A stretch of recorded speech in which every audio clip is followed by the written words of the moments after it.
the OG hair from like 2 years ago. I don't know how I feel. It's been so long. I feel like a baby. For real. Okay.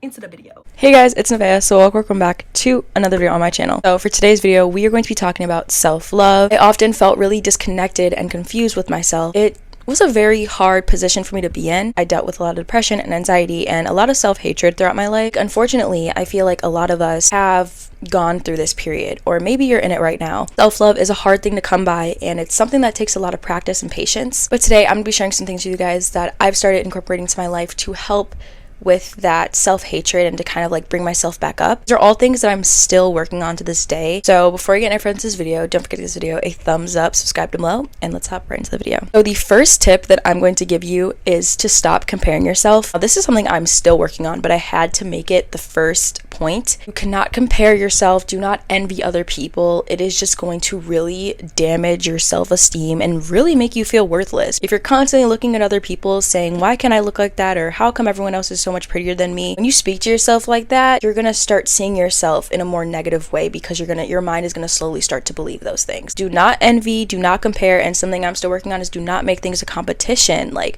oh, she's so much prettier than me, oh, she has a smaller nose than me. You just gotta learn to not make things a competition with yourself and other people. Remind yourself, she's pretty, but I can be pretty too. Tip number 2 I have for you is analyze negative thoughts. When you notice a negative thought, when you're thinking something bad or like, oh my gosh, I hate myself, or like, why do I look like that? I look so ugly, or like anything negative about yourself. What I want you to do when these thoughts come up is I want you to just like focus on that thought and try to analyze it. Where could this thought be coming from? Is it true?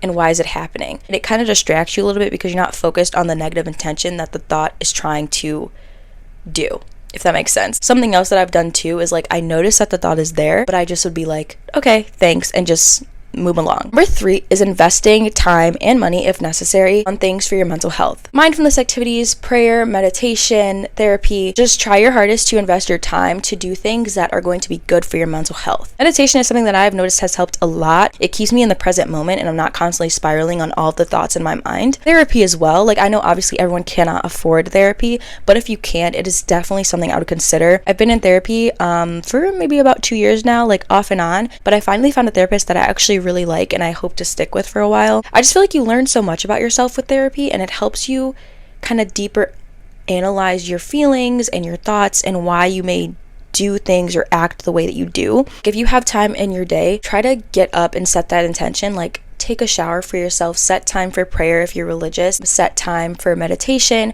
or any mindfulness activity such as even like coloring or reading a book. That can kind of distract your mind a little bit and give your mind a break from all of those negative thoughts. Tip number 4 is to start investing in yourself and your appearance. I feel like when you take that extra time to make yourself look good, feel good, smell good, you just automatically feel better. Do your hair, do your makeup, take care of your skin, put on a nice outfit. Just do things that make you feel attractive, and then you'll kind of start to like act like that way. Like, no, if you look good, you feel good, or if you feel good, you look good. Like, when I actually get up and take a shower and set the intention, like, I'm gonna make myself feel good today, like I'm gonna put on clothes today, I'm gonna put on my makeup today, I feel a lot better, and I notice a difference in like the way I present myself throughout the day too. Tip number 5 is self-discovery, journaling, and shadow work. These things have been really helpful for me when it came to like my self-love journey. I've mentioned this in one of my other videos, but journaling is really, really good to just get connected with yourself and your thoughts. You can really deeply analyze your feelings and your emotions a lot better, and that can help you better understand why you may think the way that you do. Looking up shadow work prompts on like Pinterest, like self-love shadow work prompts, self-discovery shadow work prompts. These things really help you get deep and you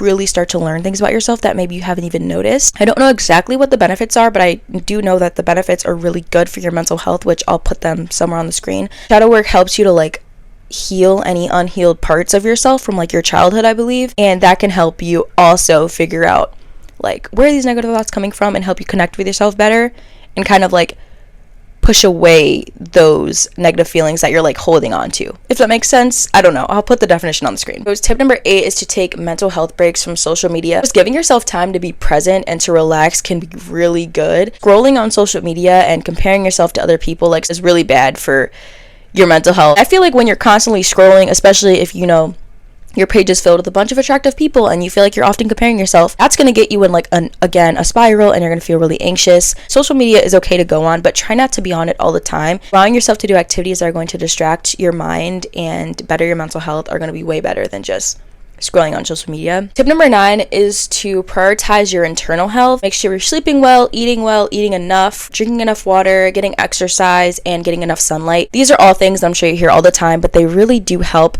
I know, like, working out and weightlifting and Pilates are super in right now, but you do not need to do that. You can simply go on a walk for 15 to 20 minutes if you choose around your block, or just try to get some sort of physical activity or get yourself outside at least. Everyone is saying like, oh, make sure you're eating well, but I feel like people don't talk about like you need to make sure you're eating enough. When I was at a low period with myself, I lost like 10 pounds and I'm already underweight for my age, honestly, so it was like not good for me, but I just like was not eating. If you notice that, you gotta force yourself to eat. That's something I had to realize, is like even when I'm not hungry, I had to start eating. I had to start making myself eating breakfast, lunch, and dinner. But please make sure you're eating enough. Like, yes, you want to eat well, get your fruits, your veggies in there, you know, make sure you're eating like some proteins, but make sure you're eating enough too, because that's really important. So tip number 10 is to invest in personal development and setting goals for yourself. I feel like setting goals is really motivating because it kind of gives you that drive, like, I really want to accomplish this. I know depression can, you know, mess with your mind a lot and make you think like you don't want to do certain things, or make you think you don't want things, but try to remind yourself how badly you want this thing and really try to push yourself, like, okay, I want straight A's in school, or I want to get this internship, or like whatever. I feel like that little bit of drive is going to really push you up, like give you that little bit of work ethic to kind of push toward those goals, and it'll give you that extra confidence boost as well as like motivation, and that'll also help you kind of get out of this funk. Even if it's just like, I want to get up and take a shower and take my dog on a walk, or I want to clean my room today. Baby girl, once you do that, you're gonna feel so good about yourself. Like, sure, it might have been a little small goal, but like you did it and I'm proud of you. Tip number 11 is to give yourself time to rest. Just be easy on yourself. Like, I know like grinding and like working hard is like a super popular thing. I understand, like you want to hustle, that's cool, but like remind yourself it's okay to take a nap, it's okay to take a break, it's okay to sleep in a little bit. You're going to burn yourself out if you are like grind 24/7. You don't need to be doing a hardcore workout, waking up at 5 a.m. every single day. Like, give yourself some time to rest. And I know us girls, when we have our periods and stuff, that period fatigue is no joke. I was planning on making a video about periods eventually as well, just because my periods suck and it makes me feel like a totally different person, but that'll be like good for another time. These two kind of go together. I'm just going to kind of bring them together, but this is the last final tip, is to remind yourself this is not the end of your story. All you have to do is take those first few steps to get yourself out of this funk that you're in. And if you're a believer, remember that God did not put you here for you to suffer. That's not his intention. That was never his intention. But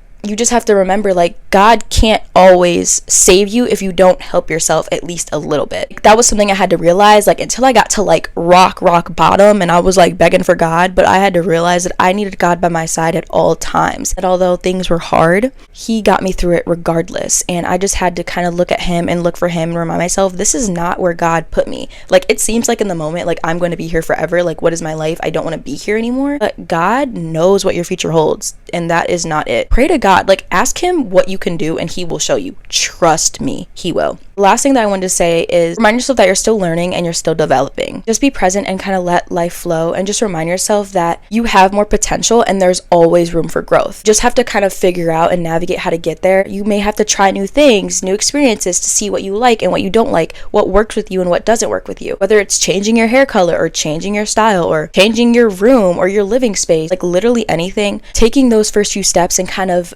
working with new things is going to help lead you to the person you're supposed to be, to your fullest potential. And eventually you're going to figure out who you are. And I know sometimes it's really hard to kind of feel lost from within yourself and you don't know who you are and you don't know who you want to be. It's hard, but that's when you got to start trying these new experiences. I look at it as like you're going to start to like build your character, and then that will kind of help you to become the best version of yourself. So yeah, I don't know. Hopefully that all makes sense, but that is the end of this video. Sorry if like my stuff didn't make sense. I really hope that this could help someone. I hope that the intention of this video did what it needed to do. But yeah, I hope you guys are doing amazing, and if you are feeling at a low period right now, I want you to know that I'm really sorry, but you're going to get through this. Trust me, girl, I was at a low point. I'm not, fully there yet, but I'm just navigating right now. I'm trying to figure things out, and that's what you're gonna do too. I'm sorry that you're going through this, but I promise you're gonna get through it and it's going to be okay. Thank you guys again so much for subscribing, and I really cannot wait to make more content for you guys. And yeah, I hope this video was helpful, and I'll catch you guys next time. Bye.